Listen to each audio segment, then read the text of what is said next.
गुरुजी, ईश्वर को कैसे जानें? देखिए, ईश्वर को जानने के उपाय हैं, हमारे ऋषियों ने बताए हैं। हमें सब में उत्सुकता होती है कि हम ईश्वर को जानें।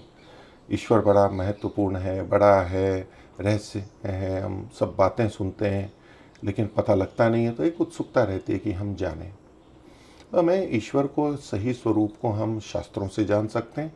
जो ऋषिकृत ग्रंथ हैं, वेद स्वयं जो कि परमात्मा की वाणी है, उससे हम परमात्मा के स्वरूप को पहले शब्दों से जानते हैं, समझते हैं, उसको समझने का प्रयास करते हैं, सुन करके, दूसरों से सुन करके जानने का प्रयास करते हैं।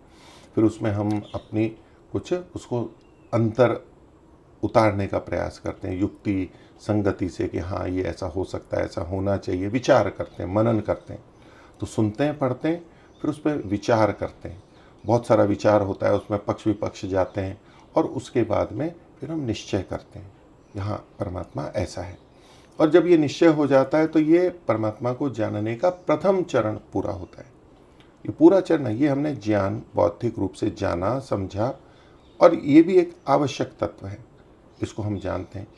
फिर परमात्मा को जो साक्षात्कार करना है, वो जो जानना है, तो हमें विचार होता है कि परमात्मा को क्यों जाने, परमात्मा के जानने से क्या लाभ है, वो सब विचार करते हैं। जब हमें निश्चय हो जाता है कि परमात्मा को जानने से बहुत लाभ है, दुखों की निवृत्ति है, अत्यंत सुख की प्राप्ति है, तब फिर हम उपायों की तरफ जाते हैं। तो परमात्मा के प्राप्ति के लाभ को जानना भी एक उपाय है, परमात्मा को जानने के लिए, साक्षात्कार के लिए। फिर हम उसमें योगाभ्यास करते हैं, अपने मन को शुद्ध करते हैं, यम नियम आसन प्राणायाम आदि करते हैं, ध्यान करते हैं, और एकाग्र होते होते अपने मन को पवित्र करते हुए, शांत करते हुए, धार्मिक सकाम से निष्काम बनते हुए हम ईश्वर की तरफ बढ़ते हैं और आंतरिक रूप से समाधि के अंदर फिर परमात्मा को जानते हैं। परमात्मा का साक्षात्कार होता है, वो परमात्मा को सही रूप से जानना होता है। ओम।